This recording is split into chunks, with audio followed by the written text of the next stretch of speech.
Hello, and welcome to Top Deck. It's time for another monthly meta breakdown, the continued series where you learn everyone is playing your most hated deck.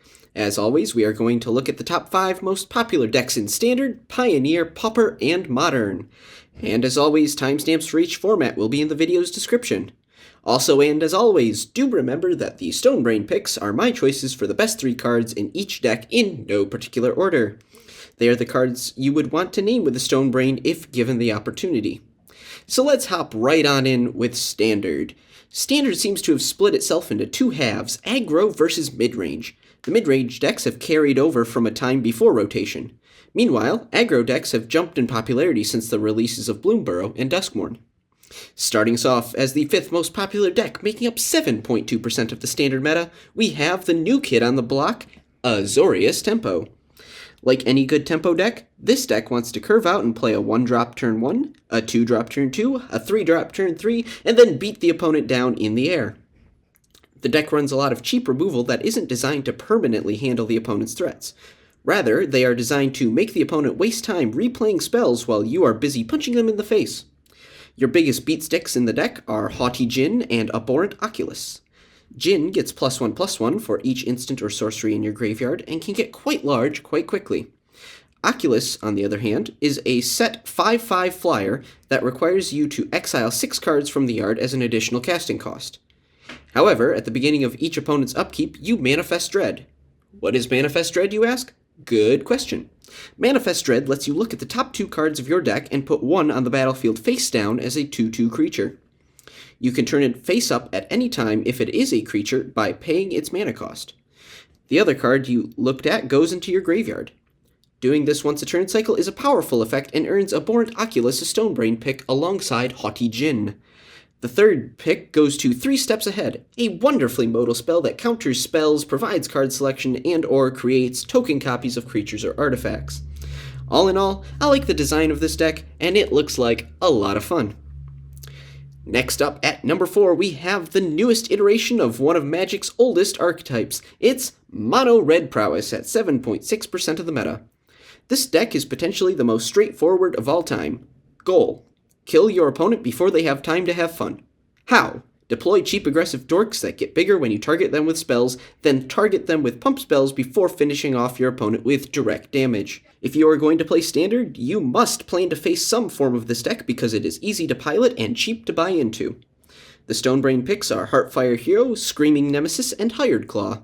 Heartfire Hero gives itself a +1/+1 counter whenever it is targeted by its controller. When it dies, it deals damage equal to its power to each opponent. Hired Claw, on the other hand, deals damage to the opponent whenever it attacks. It also allows you to grow itself if an opponent lost life that turn. It is a great pseudo-mana sink for a deck that can get hellbent quickly. Last but certainly not least, Screaming Nemesis is an aggro player's dream. Any damage it receives it throws at any other target. If that target happens to be a player, that player can't gain life for the rest of the game. So if your plan for facing this deck was life gain, you need to try again. Moving onward to number 3, we have Dimir Midrange at a solid 11% of the meta. In classic midrange fashion, this deck tries to outvalue the opponent by playing strictly better cards. The creatures are meant to provide value and slowly whittle down the opponent's life total, while a suite of removal and counterspells keeps the opponent's plan in check. The deck also runs Kaido, Bane of Nightmares, the new Planeswalker from Duskmourn. When it is your turn, Kaido is a ninja creature with hexproof as well as a Planeswalker. Its 3 abilities allows you to choose from boosting all ninjas you control, gaining a bit of card advantage, or tapping down an opponent's threat. It is so versatile that it earns itself a Stonebrain pick. The other Stonebrain picks are Fairy Mastermind and Gix Yawgmoth Praetor, as they are both quite good at drawing you extra cards. Next up, after Dimir Midrange, we have its cousin with the green thumb, Golgari Midrange. Golgari Midrange currently makes up 14.4% of the Standard meta, and has been around for a good long while now. Just like the last deck, Golgari Mid wants to win through card quality and executes that game plan with creatures like Preacher of the Schism. This deck had recently been flirting with a pseudo-combo between Vraska, Betrayal Sting, and Innkeeper's Talent, but seems to have abandoned that plan for more removal and an Unholy Annex plan. Unholy Annex draws you an extra card at the end step and drains your opponent for 2 life if you control a demon. Its other half, Ritual Chamber, gives you a demon for your annex. The card levels up this deck and earns itself a Stonebrain pick alongside Mosswood Dreadknight for its recursive card draw value, and Gliss's Sunslayer, a true Swiss Army knife of a creature. And now, Standard's King of the Hill. At 16.2% of the meta, we have Gruul Prowess. If you remember Mono Red from earlier, this deck will be super easy to figure out. It has essentially the same game plan of targeting creatures like Heartfire Hero or Slickshot Showoff with pump spells to hit hard and fast. The big difference between this deck and its mono-red counterpart is that Gruul runs a few questing druids for card advantage to keep the pump pumpin'. Not too much to say about this deck after discussing mono-red, however, so the Stonebrain picks are Slickshot Showoff and Heartfire Hero, as well as Ember Heart Challenger. They're quick, aggressive, and often give you more than what you pay for. So, how about my thoughts on Standard as a whole? Well, while the Standard player base as a whole seems to be split between aggro and mid-range decks, the World Championship showed that the top of the format rests with the grindier decks. 6 out of 8 decks in the top 8 were of the mid-range variety, while the remaining 2 were aggro. I thought the format would have moved more towards aggressive decks as of late, but I suppose removal is still too efficient for those decks to shine. I think it's a bit of a shame, but certainly not the worst problem to have. Anyway, now that we have discussed Standard, let's move on to my favorite format, Pioneer. I know we just got done talking about how mid-range decks are king in Standard, but some of that does transfer to Pioneer, as the number 5 deck in the meta at 6.1% is Mono Black Midrange.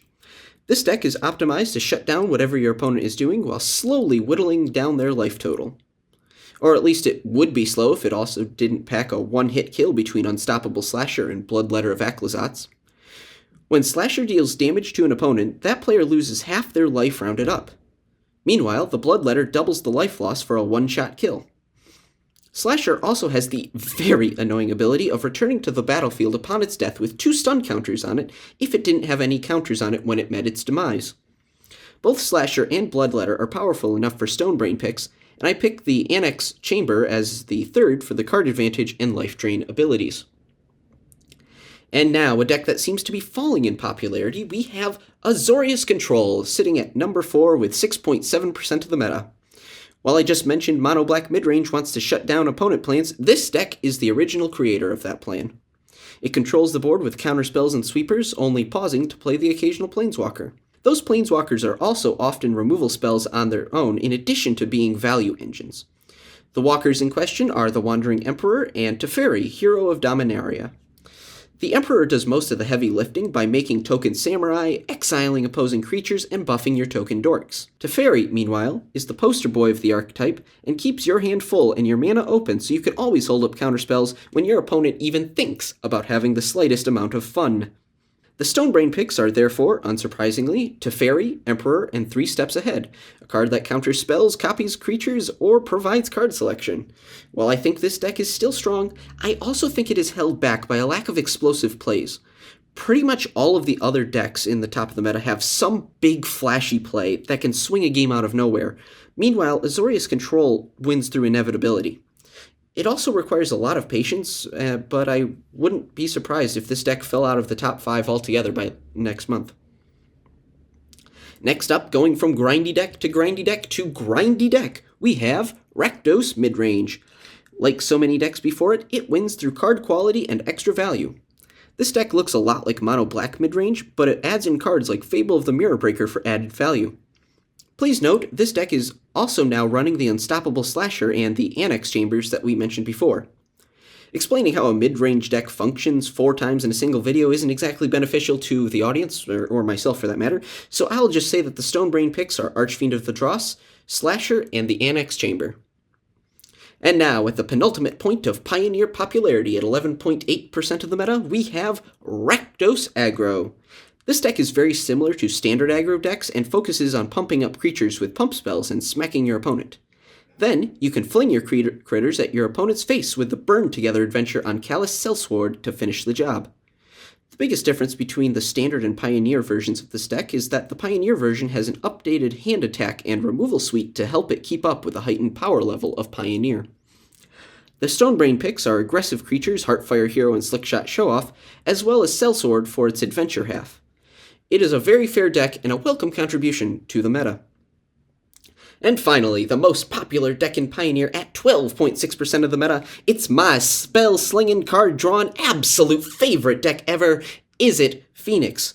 Phoenix has indeed retained its spot near the top of the meta for another month, as it absolutely feasts on mid-range decks due to the sheer card advantage it obtains over the course of a game.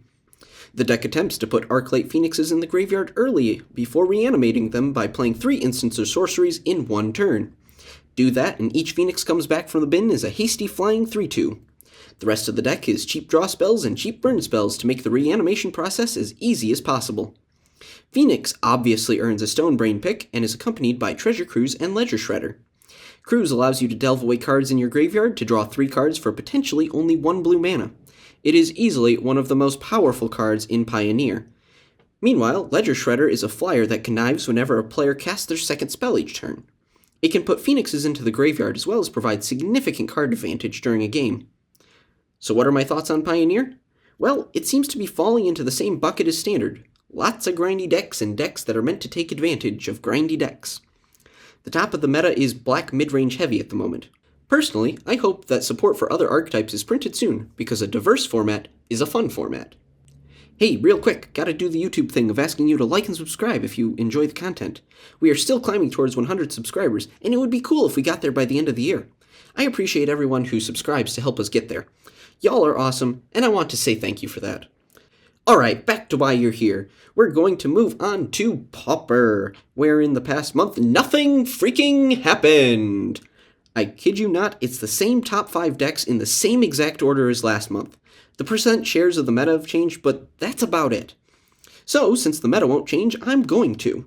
I am going to try a different way of breaking down the meta, and I want you to tell me what you think of it. In 5th place, you have Mono Blue Delver, a deck that focuses on having many instants and sorceries on top of your deck and in your graveyard to flip Delvers of Secrets and to cheapen your big snakes. 4th place is Gruul Ramp. That deck taps and untaps enchanted lands to get extra mana and turn out big dumb beatsticks and just stomp the opponent. Brood Scale combo sits at 3rd place and uses the interaction between Basking Brood Scale and Sadistic Glee to give you an infinite combo that often wins you the game on the spot. Meanwhile, Grixis Affinity vomits artifacts on the battlefield faster than an Urza Lord High Artificer CEDH deck and uses artifact synergies to outvalue the opponent. Finally, you have Burn. Turn creature sideways, fire off direct damage, opponent dies quick. Simplest deck ever, and it's older than DVD players, Internet Explorer, and baseball star Shohei Ohtani. Pauper as a whole is probably the best format to introduce your friend to Magic with, since it has a wide variety of cards and keeps the gameplay relatively simple. It is the most diverse format at the moment, and it is a joy. It has something for everyone, and it has so much room for innovation. However, if you want to make a good Pauper deck, you will have to game plan for aggressive decks, and for the Power Creep Modern Horizons 3 cards, but it should be possible to put together a strong deck for $50 or less. So, please tell me how you like that abbreviated rundown of the format. Did you love it? Did you hate it? If you want a more in-depth look at each deck, check out my video from last month. I swear all the decks are the same and in the same order. I will try to put it in the upper right-hand corner here. Anyway, let's move on to a different format that also happens to be a bit allergic to change. Modern. Starting us off with 6.1% of the meta, we have Ruby Storm. Ruby Storm uses the Storm mechanic on Grape Shot to win the game. This deck uses the cost-reducing effects of Ruby Medallion and Ral, Monsoon Mage, to play as many spells in a turn as possible, i.e. upping the storm count. Those spells are often cards that create extra mana or draw extra cards so you can play as many as you want. After enough spells have been cast, about 20, you play Grape Shot. Grape Shot deals 1 damage to any target, and the Storm mechanic copies it for every spell played before it that turn. This deck can potentially win on turn 2, but turns 3 and 4 are much more likely. The Stone Brain picks are Ruby Medallion for the cost reduction, Desperate Ritual for mana creation, and Questing Druid for card draw purposes. Moving on to the number 4 spot, we have the long-awaited return of Domain Zoo. This deck is unique. It tries to get a land of every basic land type on the battlefield as early as possible and play cards that benefit from that. If Leyline of the Guild Pact is in your opening hand, you can begin the game with it on the battlefield. It makes all of your creatures all colors and all of your lands all basic land types. It shortcuts the domain element of the deck for potentially free. The big payoff for all of this is Scion of Draco, a card that costs 2 less to play for every basic land type you control, and gives all of your creatures a keyword ability for each color they are.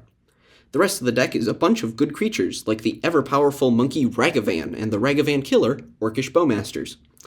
The deck also runs Tribal Flames to deal damage equal to the number of basic land types you control to any target. It can be creature removal or player removal. The Stonebrain picks for this deck are Leyline, Scion of Draco, and Ragavan. Moving on from the number 4 deck to the number 2 deck in the meta, no, that is not a mistake, we have Dimir Murktide, making up 9.9% of the meta. This deck wants to put a bunch of cards in the graveyard early, including hopefully some instants and sorceries. Then you can delve cards out of the graveyard to cast your premier threat, Murktide Regent, cheaply. Regent comes in with a +1/+1 counter for each instant or sorcery it delved away, so it can be a pretty big beater for potentially as little as 2 mana. As it turns out, Delve isn't just good in Pioneer Phoenix decks. The other creatures in the deck are Orcish Bowmasters and Psychic Frog. Bowmasters can pick off 1 toughness creatures and punish card draw. Psychic Frog, on the other hand, can draw you extra cards, rewards you for having cards in hand, and has the ability to discard cards to it to give it +1/+1 counters. That last ability kind of makes combat math a bit difficult. You can also just exile some cards out of the graveyard to give Psychic Frog flying until end of turn. The best answer to Psychic Frog is any spell that removes creatures in their entirety instead of focusing on damage. The rest of the deck looks like a control deck, full of counters and removal to handle the opponent's board. The Stonebrain picks are therefore the threats: Murktide Regent, Psychic Frog, and Orcish Bowmasters. Now we come to spots 1 and 3 in the modern meta. I decided to put them together because they are essentially the same deck with different seasoning. The plans and lists are so similar, it just seems silly to talk about them separately. We are, of course, talking about Energy, Mardu at number 3, Boros at number 1. This deck uses energy counters to boost creatures, play extra spells, and do all sorts of power creep mischief. Most of the energy is produced by Guide of Souls, which gives you an energy and a life whenever a creature enters under your control. You use that energy to play extra spells off of Amped Raptor's ETB ability and to remove threats with Static Prison and Galvanic Discharge. Guide of Souls is a big reason the deck functions, and therefore earns itself a Stonebrain pick. The other Stonebrain picks are Ocelot Pride and Ajani, Nakatl Pariah. Ocelot Pride is a first striking lifelinker that creates a token cat at your end step if you gained life that turn. Ocelot Pride then creates an additional token for each token that entered the battlefield this turn if you have 10 or more permanents. Meanwhile, Ajani, Nakatl Pariah, comes down and makes itself a cat token. Whenever a cat dies, you can flip Ajani over to its Planeswalker backside, and that Planeswalker backside can make additional cat tokens, pump the entire Kitty Force, and continue to remove the opponent's threats. It is a bizarrely powerful card at only 2 mana. The only noticeable difference between Mardu and Boros Energy is that Mardu Energy runs Orcish Bowmasters and Thoughtseize. Meanwhile, Boros Energy runs the One Ring and Ragavan. If you want to see this deck in all its glory, please check out the recent video from Card Market Magic that I hopefully will be able to put in the upper right-hand corner.